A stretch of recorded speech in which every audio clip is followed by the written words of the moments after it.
This is Excalibur Heavy Battlecruiser, and as you can see from my previous upload, I am actually a Transformers fan. Now, when I was a kid, I did not actually watch the entire series, I only watched a few episodes.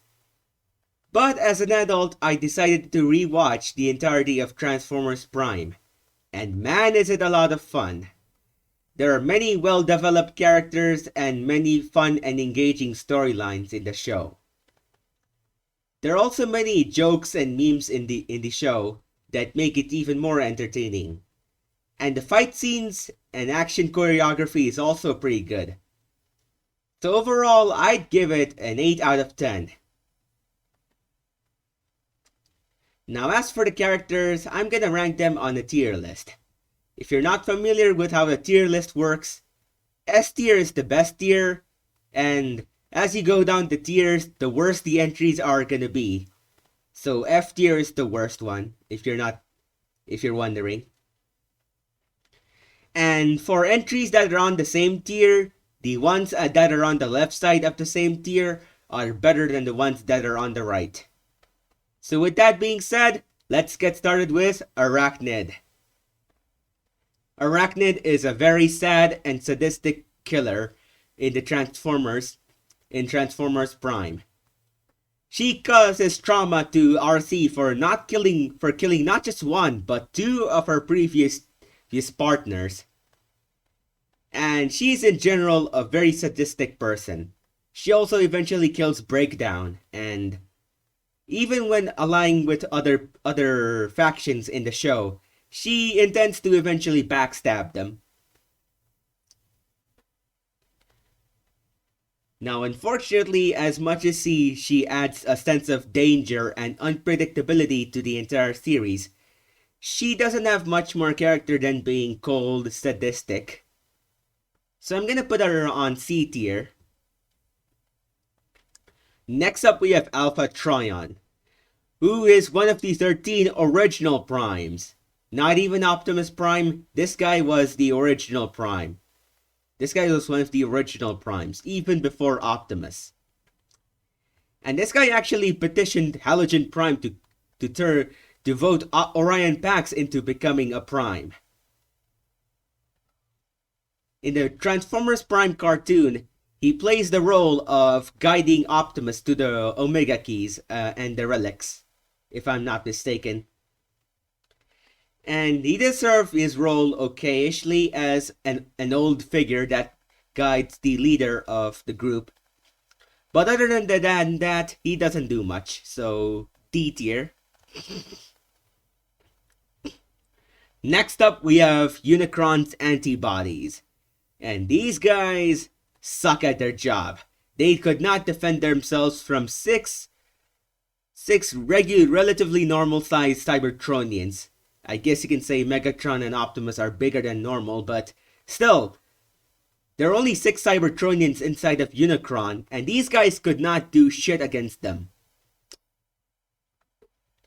I swear, these guys are pathetic. They're worse than the Viacons, who, at least in the first few episodes, can actually do some damage. And they can actually force the Autobots to surrender if they have a massive numerical superiority, but when these guys show up, even in dozens, they fail. They fail miserably. So yeah, F tier. Next up, we have Bulkhead. And Bulkhead is one of the main Autobots in the entire show. He's big, he's strong, but he's also caring and kind.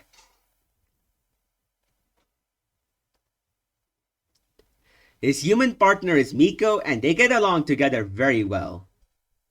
They go on many adventures together, and the time when Bulkhead gets gravely injured, Miko cares about him a lot.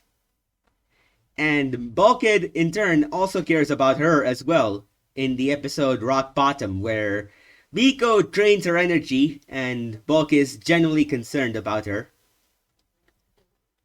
Bulkhead also has a very good friendship with Wheeljack, who are practically the best buddies in Cybertronian history. Those two get along so well that They're practically but brothers in arms. They're brothers in arms, no doubt about that.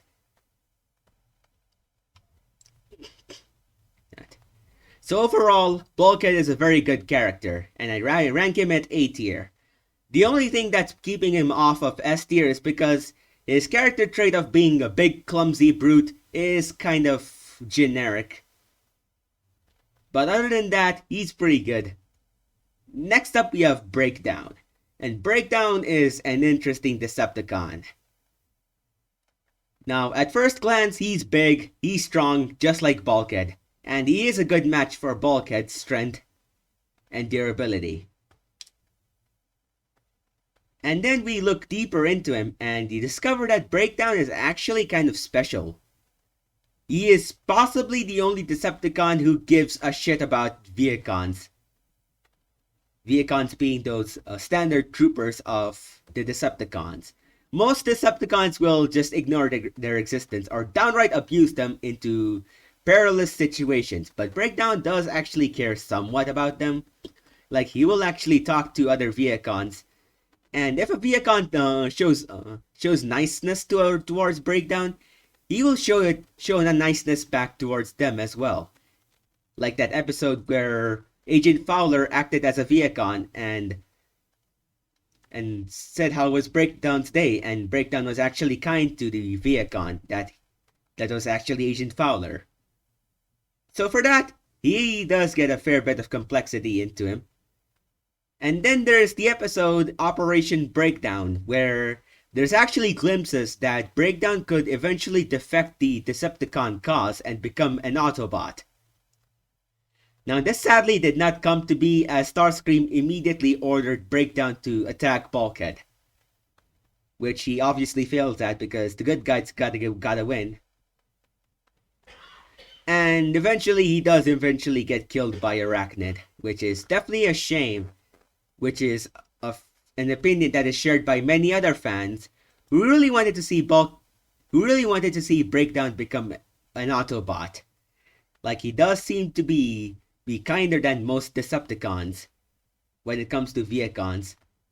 And so for that, he gets high B tier. The thing that's holding him back is that he is quite aggressive, as he's the big brute of the bad guys, which is also another very overused trope. Next up we have General Bryce, who is the interrogator of that recap episode in Season 2, where he interrogates Agent Fowler about, can we let the Autobots stay on Earth? And he is an okay character, I guess, but I wouldn't really speak highly of him, so D tier. Like, credit where credit is due, he is a general who commands a very large army, who commands a respectable army, and Agent Fowler. Next up we have Bumblebee, aka one of the most famous characters in all of Transformers. This guy is pretty much the mascot alongside Megatron and Optimus Prime. Now, here's a controversial opinion. Transformers Prime kind of overlooked Bumblebee.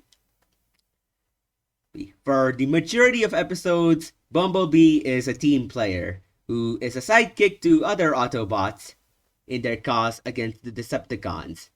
Now, he does get a few episodes of his own, such as the episode where he loses his T-Cog and cannot transform, or the episode where Raphael gets hurt and Bumblebee is genuinely angry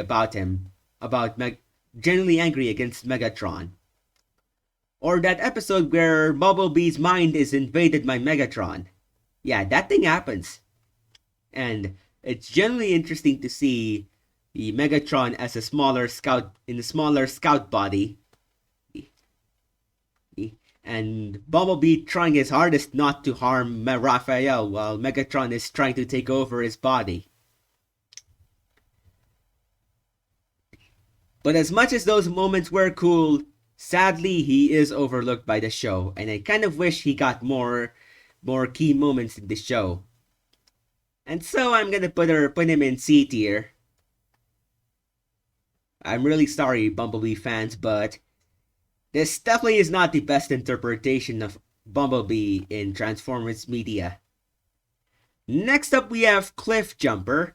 And Cliff Jumper was the first character that we see alongside RC. The personality of Cliff Jumper is quite rowdy and tough for someone of his size. He's a brawler with short-ranged cannons, and he usually goes hand-to-hand combat. But sadly, aside from that, we don't get to know much more about him.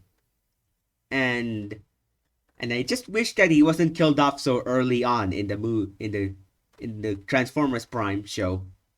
I wish there were more episodes of him getting along with the humans and such before he eventually does get killed off, because you gotta make Transformers Prime a little more serious than the other shows by actually showing casualties.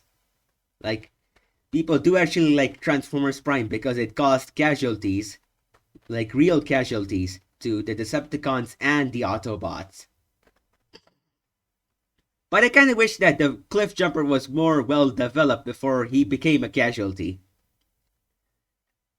And so for right now, he gets D tier, although he is more interesting than Alpha Trion or General Bryce.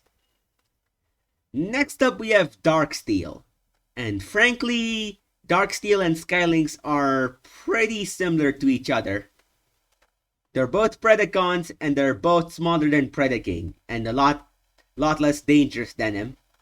They're still very dangerous in their own rights because they're still big, they're still Predacons. And in the Predacons Rising movie, which is their only appearance, they gravely injure Ultra Magnus, and it's up to Smokescreen who has to rescue Ultra Magnus from these two guys. Now, as for their personality, both Skylynx and Darksteel seem to be kind of sadistic and violent. Mostly violent and aggressive over sadistic, but they like to toss around their prey before actually killing them. And so, for their character complexity and just what I think about them, they're also D tier.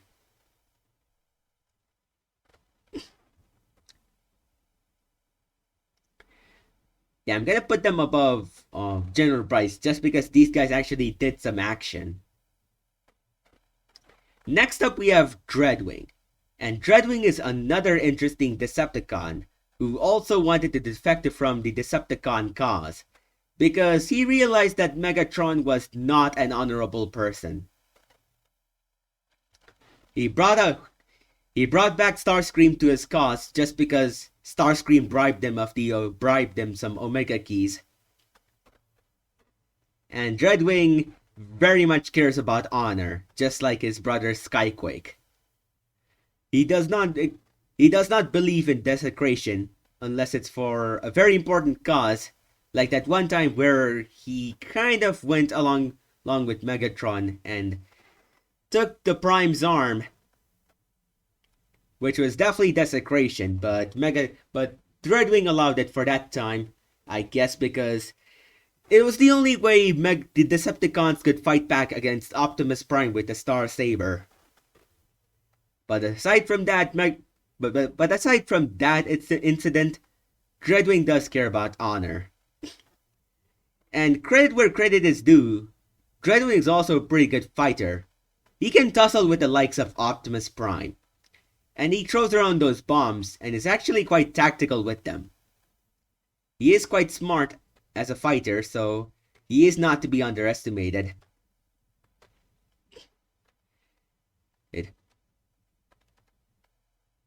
Now sadly, just like Breakdown, Dreadwing also gets killed off. His reason for being destroyed is he disobeyed Megatron's orders of not standing down when he rightfully attacked Starscream for desecrating his brother Skyquake. So overall, Dreadwing is a pretty good character and above Breakdown actually, because unlike Breakdown, who is quite a brute. Dreadwing is quite tactical, actually. And while he's not the best treat, and while he's not exactly the most kind of Decepticons, he doesn't go out of his way to abuse the Viacons either. He commands them around just like what you would expect out of a commander. He doesn't abuse them, but he's not too caring about them either. It's kind of a mixed bag, but overall, yeah, I think he deserves B tier. Next up, we have Agent Fowler, who is by far the best character in Transformers Prime. Well, the best human character. And Agent Fowler is well liked because he actually gets shit done. He is quite strong, being able to knock out humans from Optimus Prime in the episode Convoy. And he manages to hold his own against Silas, even if he's out of shape and ultimately gets defeated. He also does a lot of favors to the Autobot cause by evacuating bases so that humans don't get in the way. And he also provides a good amount of comic relief. And he's in general a very entertaining character with his eccentric personality, but also caringness towards the others in the Autobot family. For that, he definitely gets S tier. Next up, we have the prison guard from the episode Deus Ex Machina. And the prison guard interrogates Miko. That's pretty much his only role. And yeah, he's not very memorable. He's still more memorable than the Unicron antibodies, but I'd still put him at F tier, sadly. I just put him on the tier list just because I gotta include everyone. But frankly, he's not very memorable. He's just kind of pretentious about his questions, but just so... whatever, let's move on. Next up, we have Hardshell. And Hardshell is also not very complicated. His personality is around defeating opponents. He's not very honorable, actually, because he hits Bulkhead from the back. Now, credit where credit is due, Hardshell is quite a dangerous Decepticon. He manages to brutally injure Bulkhead, enough for him to be taken out of commission for many episodes. And he also manages to defeat Wheeljack, who is also another pretty good combatant in the entire series. But sadly, he cannot survive getting assaulted by missiles from an Autobot from the Jackhammer, which was piloted by Miko. Well, it was kind of mostly autopilot, but Hardshell just got destroyed by that. Overall, I'd put him at D tier. I'd put him above Skylinks and Darksteel because he's more threatening than them, in my opinion, and his design kind of looks a little cooler also. Next up, we have Insecticons and in general. This is the general Insecticon. Now when Insecticons first entered Transformers Prime, they were threatening. They were legit dangerous opponents to the Autobots. There's the Insecticon that guarded the area surrounding Vector Sigma. And that Insecticon was very dangerous. It knocked out RC and was about to intercept Jack, but he got swarmed around by the Scraplets and was destroyed. Then there was the other Insecticon who put up a good fight against Megatron of all people. And then there's the other Insecticon that was an escort to Knockout. And he also held up fairly well against RC and Bumblebee. But after those three memorable Insecticons, the other Insecticons were kind of weak. They got one-shotted around just like the Viacons. And so, because of that, they sadly cannot go above D tier.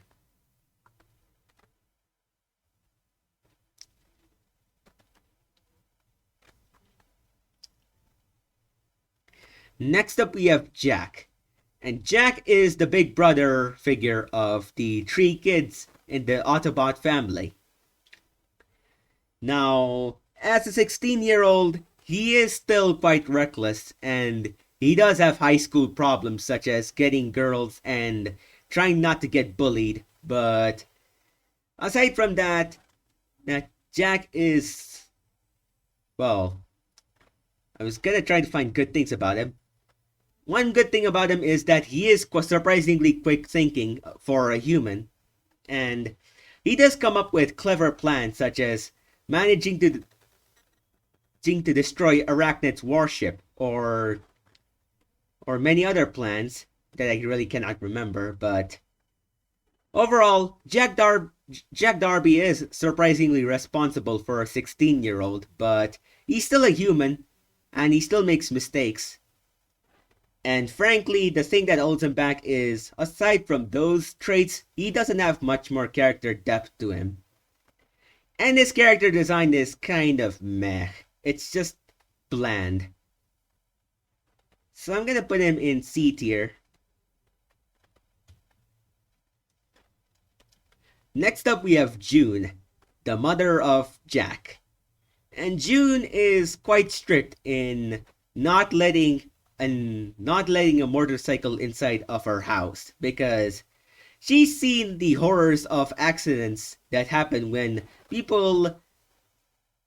She's seen horrifying accidents of people on motorcycles that are caused by reckless motorcycle driving. And to be fair, that is a legitimate concern. Those things are very dangerous, and they should be used well, instead of being piloted by teenagers who are mostly not responsible. Some of them are, many of them are not, unfortunately. And June Darby's concern about that is very much valid. So I guess she makes for an okay mother. She does actually care about Jack a lot. And eventually, during the +1 episode, which is all the way in season 3, she goes out on a milk run with Agent Fowler. And oh boy, I can already hear the shepherds shouting the name aloud. But yeah, June Darby is a good mother, so she deserves the top of B tier, top of D tier, maybe even C tier. And then we have Knockout. And Knockout is another well-beloved character of Transformers Prime. This guy is sassy, and he's a suave, smooth gentleman. Well, maybe he's not gentle, because sometimes he does mess around and is quite cruel, and can be quite cruel at times. But he's generally very fascinating and enjoyable to watch. Now, his biggest failing as a character is that he's not strong. He is pretty much the weakest fighter among the Decepticons, as among the main characters at least. Like, Starscream can definitely take him on a fight, Soundwave would pretty much wreck his ass, and pretty much every other Decepticon would defeat him. I'm not too sure about Makeshift, but I'd say Makeshift could defeat Knockout. Knockout's like the medic who isn't very good at combat. But he's a very enjoyable character, and he makes a lot of funny quips and one-liners from pop culture, and that just makes him such a treat to watch. In the episode Thirst, which is also one of the fan favorites, he gets along quite well with Starscream in their final moments. And for that, he deserves the rank of S tier. No, what a surprise. Next up we have Makeshift. And Makeshift sadly appears in only one episode. And he doesn't even get a proper silhouette. And he doesn't even get proper colors. All we get is a vague silhouette of him, which is why he looks so dark over here. And Makeshift did was an okay character in terms of being in terms of being competent. He manages to find the location of the Autobot base, but he gets blown up before he could tell the entire thing to Starscream. And I also gotta give him credit. He did manage to managed to get and infiltrate the Autobot base and managed to evade their suspicions for a good amount of time until Bulkhead managed to uncover him with some surprisingly clever tricks. And he also managed to hold his own against Wheeljack in combat, even if he ultimately gets defeated. So I'm gonna put him in D tier. He's a mysterious entity, and I really wish that he got more to him than just one episode. It's one of those things where Transformers Prime really failed at. Next up we have Mech, and we're not talking about Silas, we're just talking about the regular Mech troops. And yeah, these guys are also kind of boring. But at least they're not as incompetent as Unicron's antibodies. They still get F tier though, because they're so boring. I guess there's that one person who managed to sabotage Raphael's computer, and that guy probably gets a C tier because he actually managed to counter-hack Raphael, and Raphael is a computer expert. But other than that, the other guys are forgettable. Next up we have Megatron, the big leader of the Decepticons himself. And this guy is quite a story. In the Aligned Continuity books, yes, there's actually a backstory to him.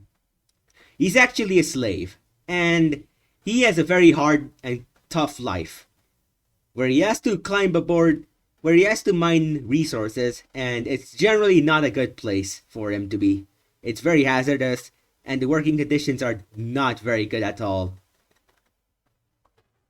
And so, he tries to change that system. It's a very bad and corrupt system, and Megatron becomes a gladiator so that he gets attention. It's sadly the only way to get attention in that society.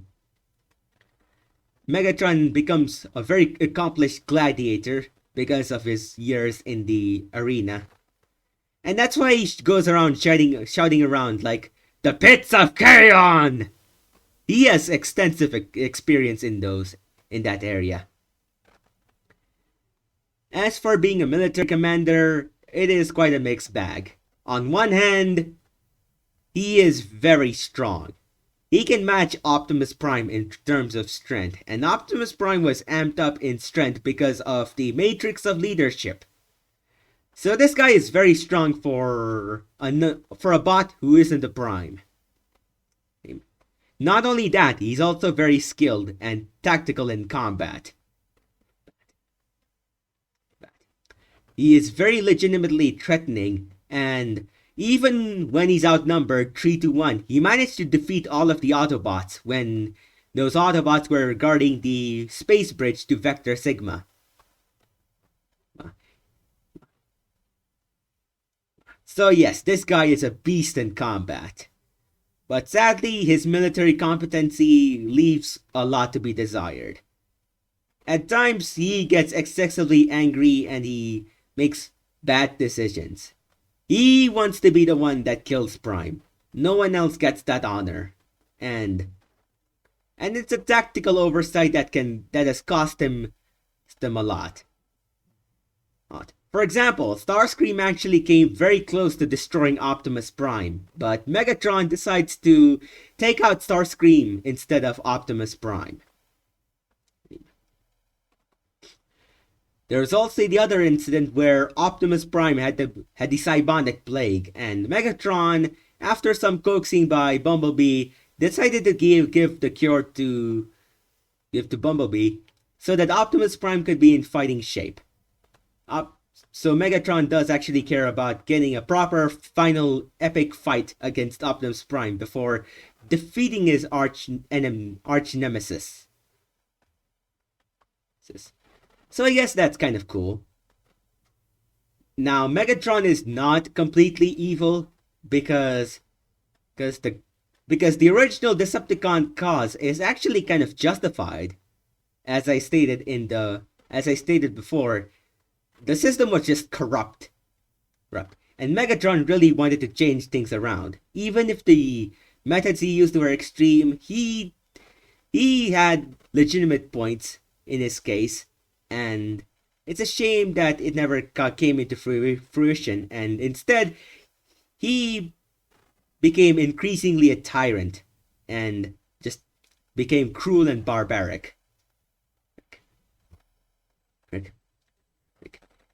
Such barbarism was probably aided by the blood of Unicron, which he took during the first few episodes of Transformers Prime. And by that time, he was far too gone to be a good leader. He's definitely a tyrant by that time.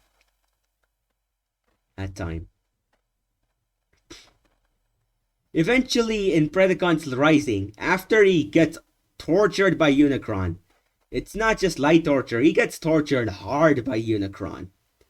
Only after he gets the same treatment that he would dish out to others, does he see the error of his ways. And credit where credit is due, Megatron does turn good from that. And he does eventually go to self-exile for all of his atrocities, such as ripping out Bumblebee's voice box and killing many innocent Cybertronians and possibly aliens. There's also another good thing about Megatron, or you can say a bad thing if you're facing off against him. It's his willpower. His will is very strong. It's enough to overpower Bumblebee, even when he's on his own body. Megatron successfully manages to take over Bumblebee's body. And it takes all of Bumblebee's willpower to not crush Raphael while he's holding him on his hand.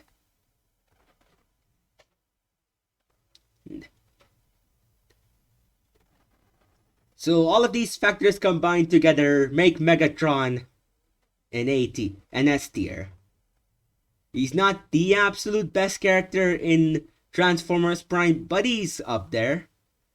He's very complex. And there's also one thing I forgot to mention about him not being purely evil. He does actually care quite a lot about Orion Pax. Not Optimus Prime, but Orion Pax, because those two did actually have a good friendship over the years, and he did legitimately feel remorseful that he had to kill Orion Pax to get his goals. And that was actually a nice amount of character depth to him from being a tyrant. And next up we have Miko, who is possibly the most hated character in the entire show. And while I agree that she is very reckless and causes a lot of trouble to the Autobot cause, she also deserves credit for being bold and brave. She cares a lot about Bulkhead, and she does lots of daring this, and she is quite brave for someone who's only 14. And so I'm gonna put Miko on C tier. She's annoying, but she's bold and brave, and at times she does make a fun character, but at other times she can also be annoying. So overall, she's a mixed bag. Next up, we have the leader of the Autobots, Optimus Prime, the most iconic character in Transformers. And man, this guy is also quite a character in Transformers Prime. I've heard a lot of people complain about Transformers Prime Optimus Prime because he's too bland, but frankly, I don't think he's that bland. He does have a good amount of emotion to him. He's not very emotional or sensitive because he has to be a competent and reliable leader who does not break down over small issues. Shoes. But that does not mean he is immune to emotions. He does actually get very angry when he loses all of the Omega keys to Starscream. Like, that is legitimately worthy of Optimus Prime being raged over. And he does rage over that. And he does actually try to comfort RC when they get free when they're freezing over in the scrap heap episode. Yeah, that episode where Scrap lets attack the Autobots. Yeah, it's also in that episode where Optimus Prime comforts RC as they both are freezing to death. He also likes to interact. He also makes the occasional interaction with humans, although it's not as much as I would hope for, and that's maybe why all of this criticism is coming from. He doesn't really interact or talk too much, but overall, he still is worthy of being the leader of the Autobots. In terms of combat, he is very strong. He can rival Megatron in terms of strength, and so he definitely deserves S tier alongside his former brother Megatron, former brother-in-arms Megatron. And speaking about brothers-in-arms and Optimus Prime and Megatron, when they were in Unicron's body, those two worked together amazingly well at fighting off the antibodies. Maybe it's because of these two that the antibodies feel like weaklings. But maybe if those two weren't there, the antibodies could actually be a grave threat to the rest of the Autobots. And now we go to another very powerful character, Predaking. And Predaking is huge. He towers over even Megatron. And his personality is very arrogant and very proud. He speaks highly of his ancestors, always referring to them as mighty ancestors. And well, I kind of believe him because he is big, he is very strong, and his ancestors are also probably very big and strong. Eventually, Predaking does turn to the good side and help the Autobots defend Primus from Unicron's Terracon army. And in terms of combat, Predaking is very good for someone who's only a few days old on the show. He's actually younger than Raph if you're somehow scratching your head.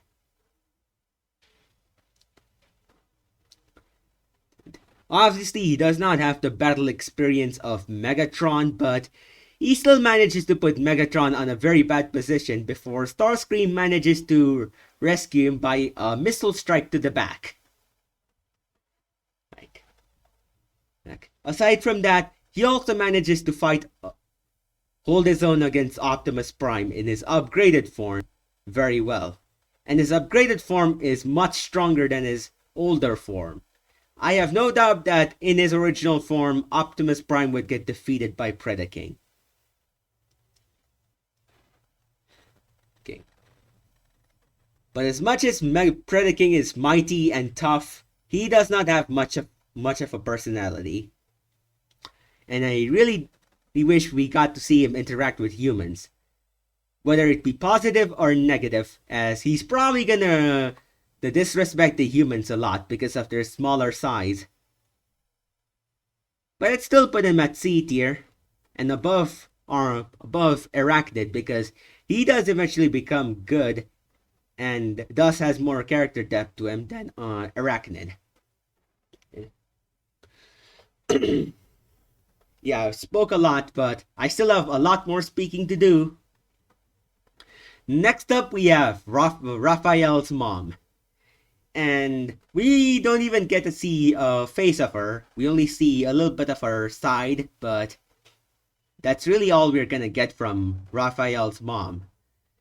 But I kind of have to give her credit because even though she and Raph are in a pretty big joint family, she does discipline Raph quite well because Raphael is actually surprisingly mature for a 12-year-old.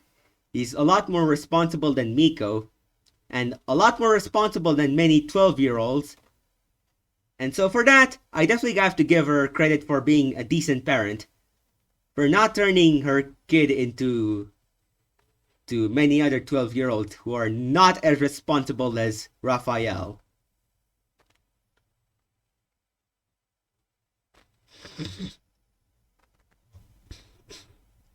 Next up we have Raphael himself. And he is the youngest among the three kids, and yet he is actually quite responsible and mature, as I stated before.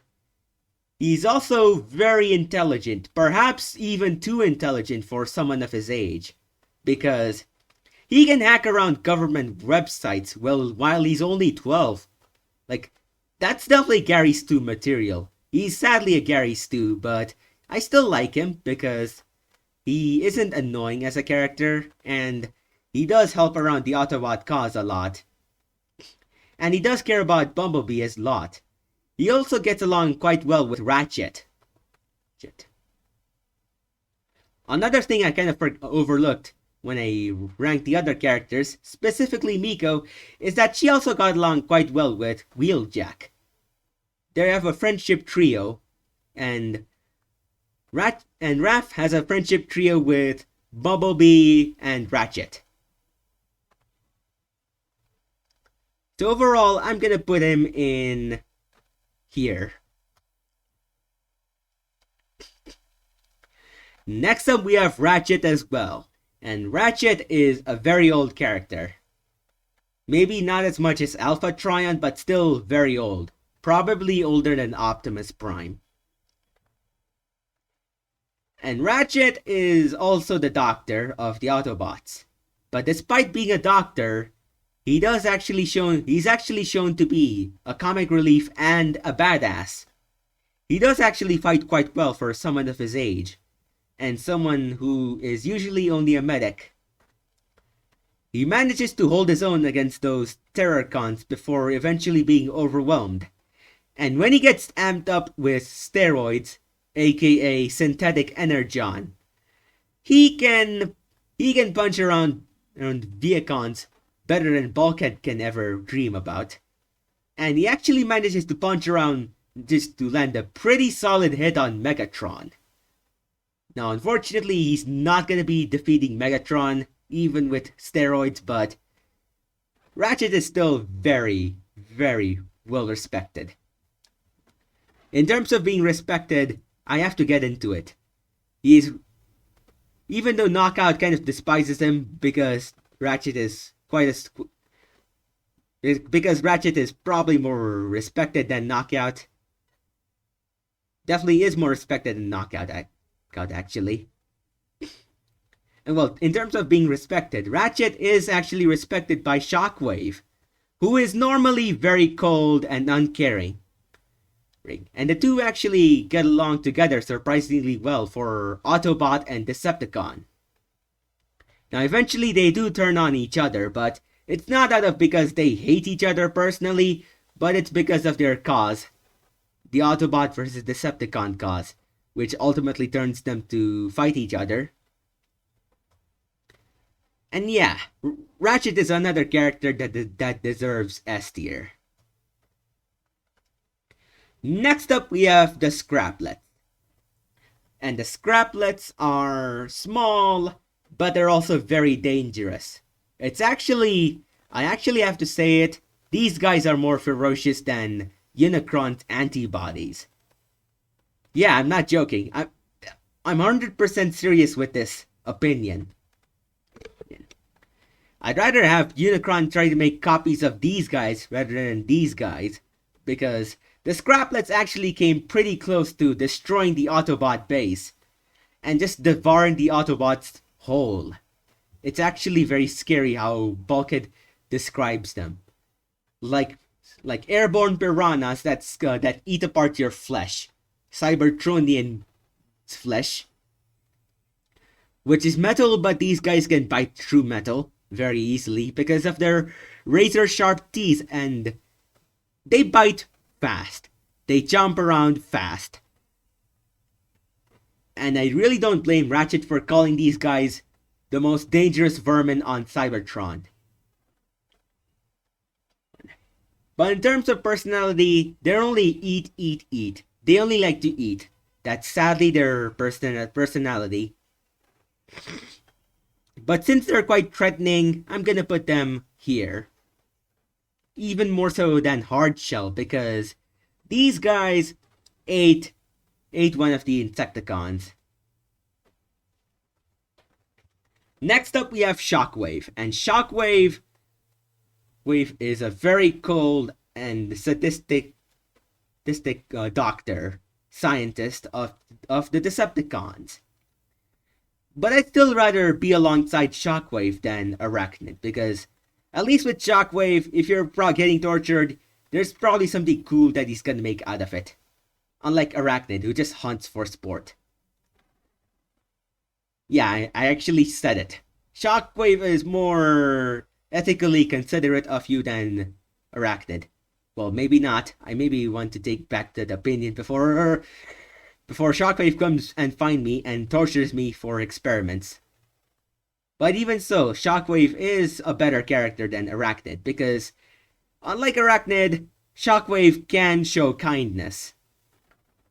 First of all, he does respect Ratchet and gets along with him when he's sciencing around. And secondly, even though Starscream tried to betray him and try to get him killed, once Megatron gets defeated, the Sun's Shockwave actually does tug along Starscream into an escape pod. And the two actually get along fairly well in Transformers Predacons Rising. In terms of combat capabilities, this guy is also a beast. He's very literally a tank, because he has a tank all mode. And he fights very well. His fighting skill may not be the best, but his strength is definitely up there. He is strong enough to pull the Predacon bone with Smokescreen. And even when Bumblebee and Smokescreen are pulling together, he still manages to win the tug of war with them. And so yeah, Shockwave is also very strong. And so yeah, Shockwave is also also a very good character and very likable as well. And his voice is also very cold, and it's just the right amount of cold. It's not robotic, but it's still very cold.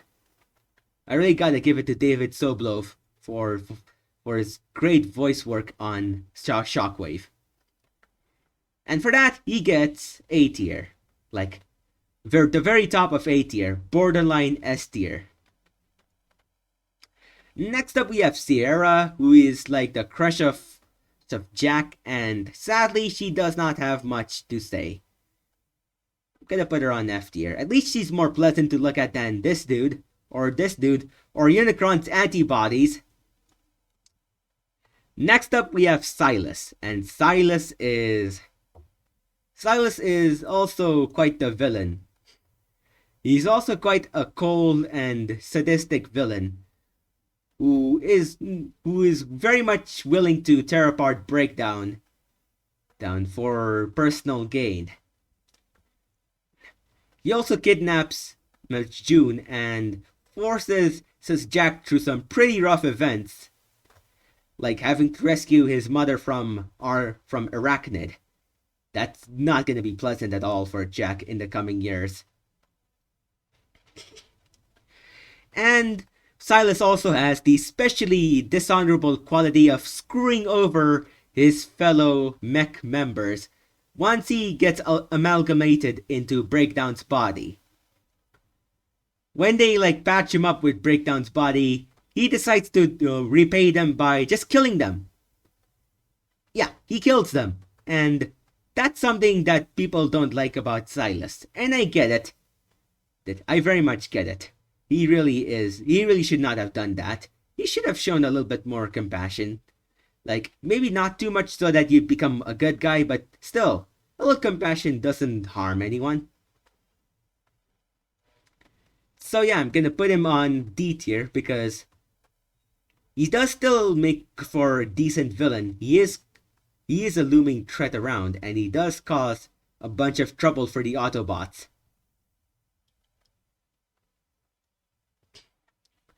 Next up, we have Skyquake.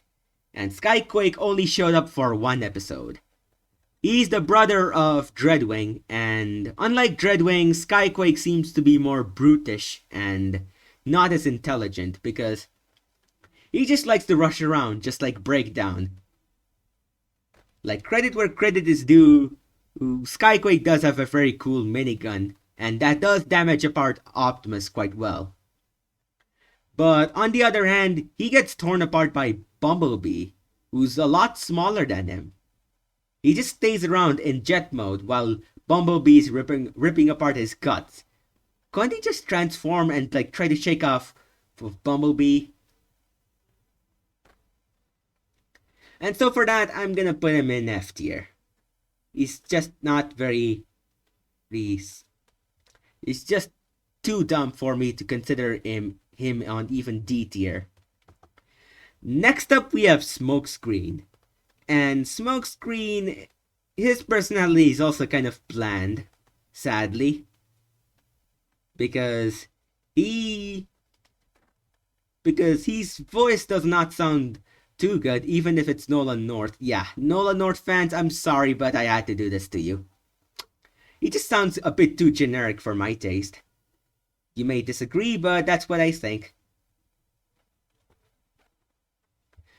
Now, I'm not gonna completely knock apart on Smokescreen because he does have character development. He starts off being a hotshot, and eventually he does become more humble, and he does actually become a good sidekick of the Autobots.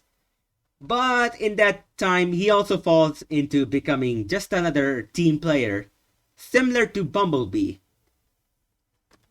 And in fact, Bumblebee and him are kind of similar in that they're both car Autobots and they're both team players who really don't stand out from the Autobot crowd. So I'm gonna put him at here.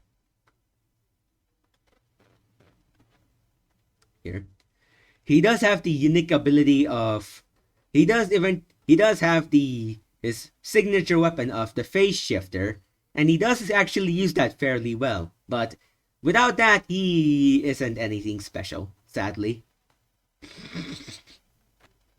Next up, we have Soundwave. And Soundwave does not speak, and yet he is possibly one of the greatest characters in the show.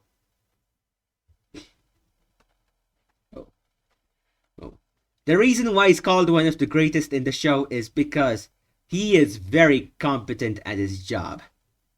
His failure rate is very low, and he is very good at combat.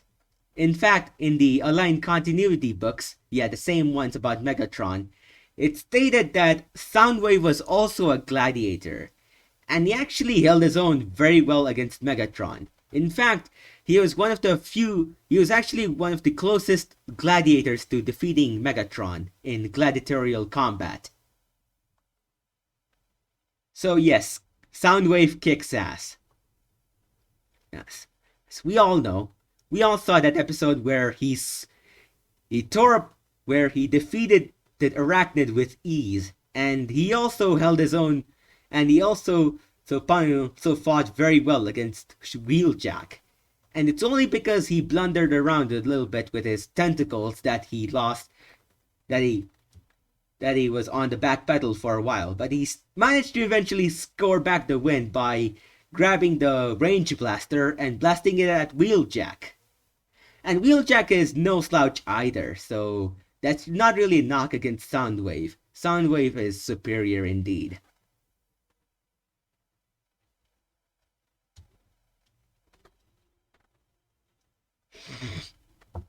Another thing I've noted about Soundwave is that he does actually not hurt humans. He prefers not to hurt humans unless it is instructed in the missions by Megatron. He will not punch around humans if he doesn't have to in his thought process. And that adds a little bit of extra character to Soundwave, who you would think as the scary tactical guy who gets things done almost every single time. But ironically, him being soft on humans does actually backfire on him in the end. Because Raphael is the one who traps him in the Shadow Zone. And man, he kind of messed up on that part, but eventually he does come back in RID, but we don't talk about that.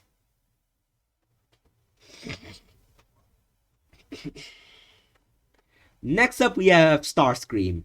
And Starscream is another legendary character from Transformers Prime. He is very complex, and while at first glance you would think of him to be just as sadistic and cruel as RC, there is more to him than her. Because, unlike Arachnid, Starscream does actually reciprocate generosity. For that one time where he got... There are actually many times where he reciprocates generosity. First of all, when his life gets spared by Megatron in Rock Bottom, Starscream does ultimately get rescued in that episode. He does actually confess to Soundwave that he doesn't really want to be the leader of the Decepticons and would rather be a servant to Megatron. Now, how genuine is that statement? I don't know. It's all for your interpretation. I think it's partly genuine, but I really cannot say for certain. And then there's the other time where Megatron saved Starscream from Dreadwing, and from that moment onward, Starscream was very loyal. Yeah, hard to say, but Starscream actually became quite loyal to Megatron. So much so that when Megatron actually died in the final episode of Transformers Prime the series, he gets genuinely sad about it, and is like, Megatron, I will avenge you! And then Shockwave actually has to use a lot of strength to pull him apart from attacking the Autobots.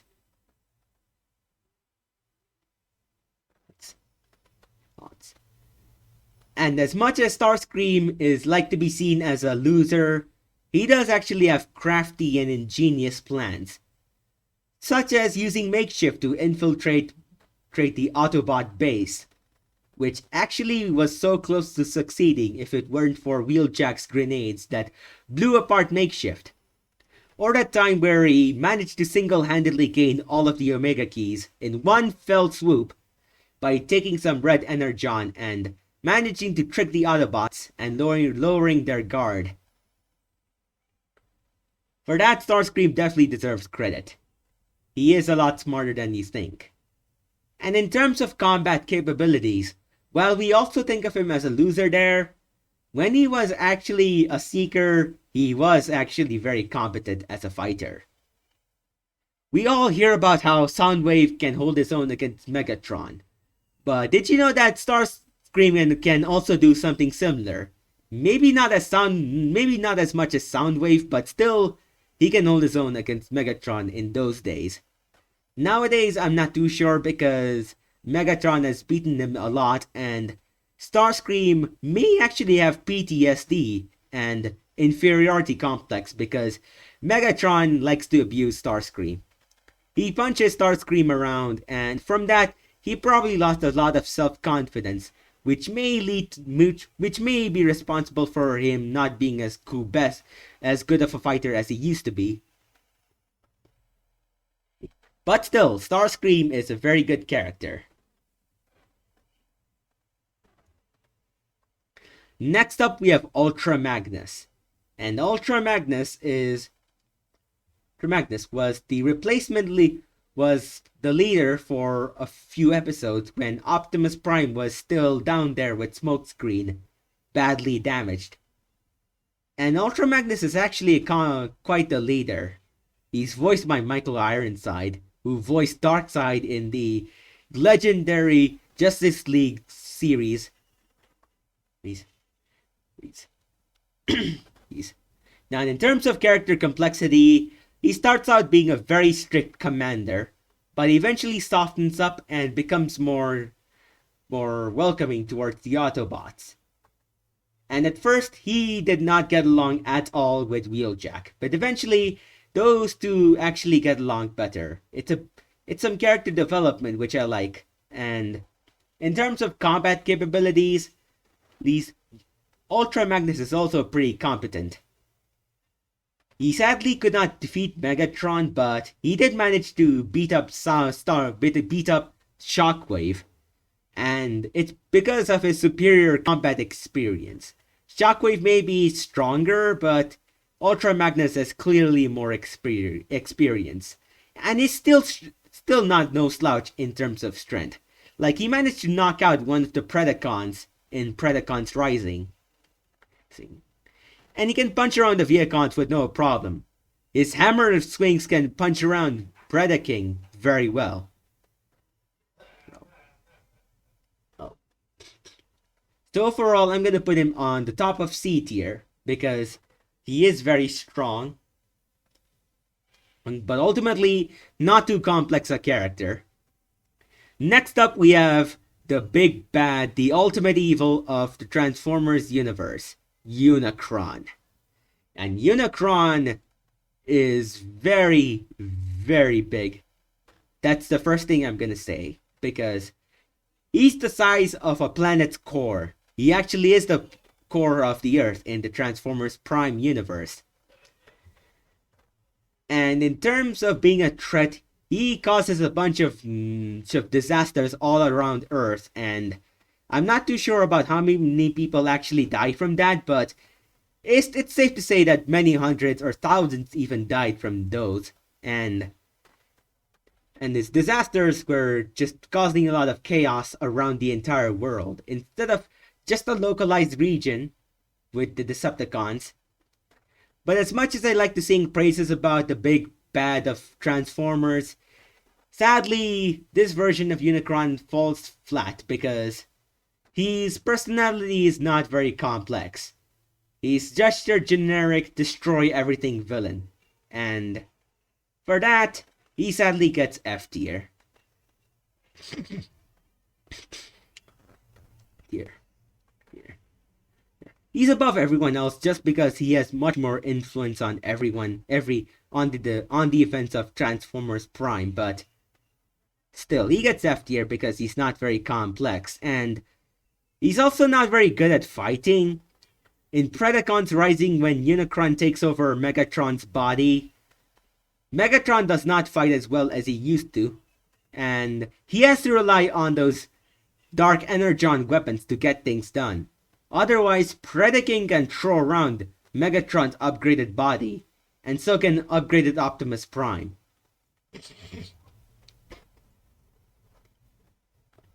Next up, we have the Vehicons as a whole. Now, if it was Steve, I would immediately put him on S tier, but Steve is not officially a canon character until the later shows, but in Transformers Prime, Steve is fanon, not canon. And as for the Vehicons themselves, they range from those two very giga-chad Vehicons that managed to fight very well against RC and Bumblebee, to being cannon fodder, and just being actually worse than Stormtroopers. And so for that, they get F tier. At least they're actual Cybertronians, and are more dangerous than the Unicron antibodies and mech agents. Next up, we have Vince, and Vince is just your standard old high school bully who isn't very complex as a character and can frankly be considered F tier. Here. Now there was actually a tiny bit of glimpse that there was actually a fake out that he could become more understanding of Jack, but he just decides to stay as a douche, and so I keep him over here. He's just your high school kid who just flaunts around and thinks he's cool. when he's really not. Next up, we have Vogel. And Vogel is actually someone who I think is underrated in this show. Now, he isn't actually the best character by a long shot, but he's still someone that I wish got more screen time.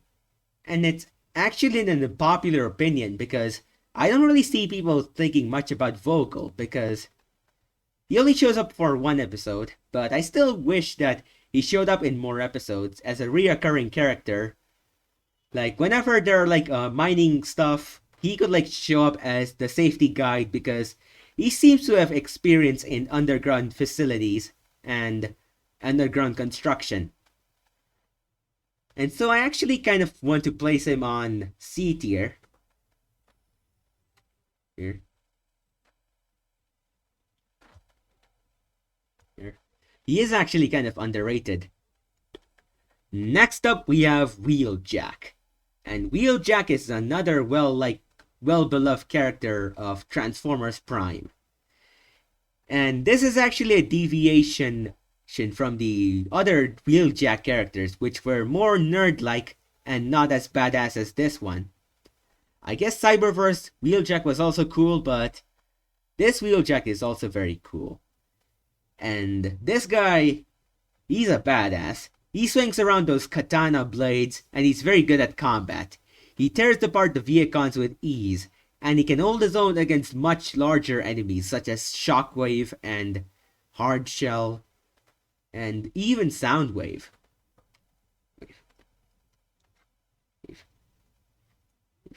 His bromance with Bulkhead is also very wholesome and well developed.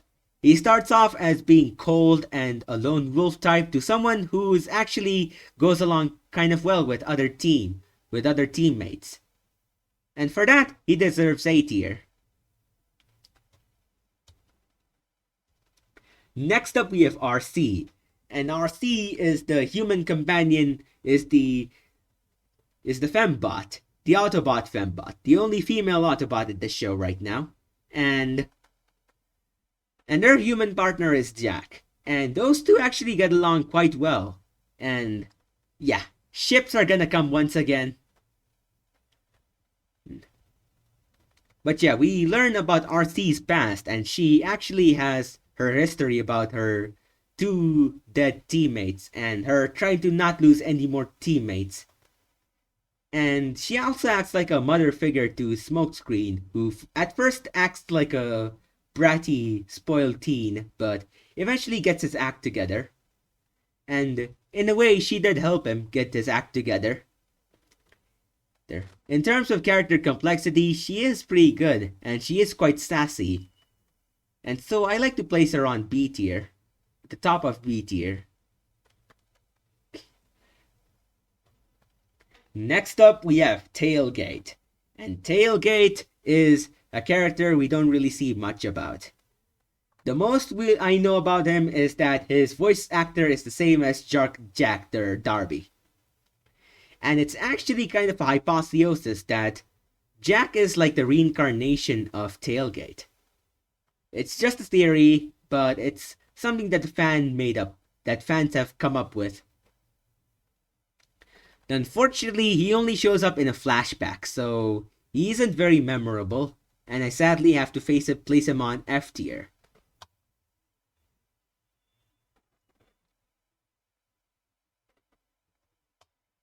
So yeah, that was a very long tier list of Transformers Prime characters. Now, I might want to do some shuffling around with some characters. So, for example,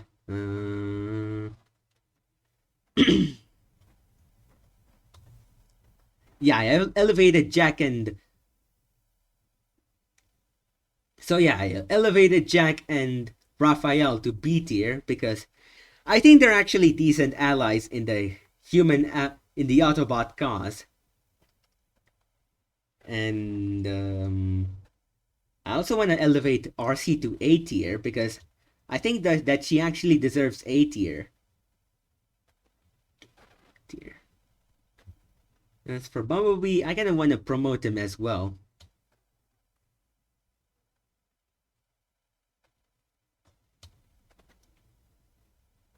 As for the D rankers, I actually kind of want to elevate Silas to C tier as well, because he is quite the threat to the Autobot cause.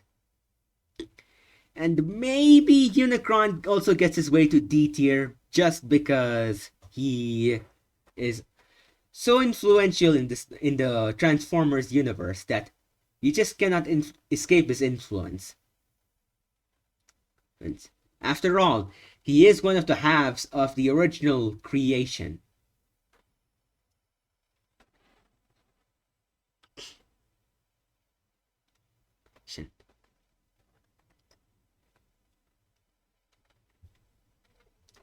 After a lot of thinking, I might actually elevate Ultra Magnus to B tier because he is actually a good leader, and his character development from being a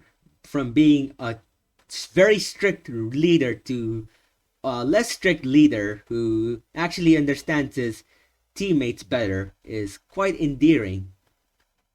And as is his friendship with Wheeljack, forming their own Wrecker Trio. And the Wrecker Trio have pretty much the best fight scene against Predaking.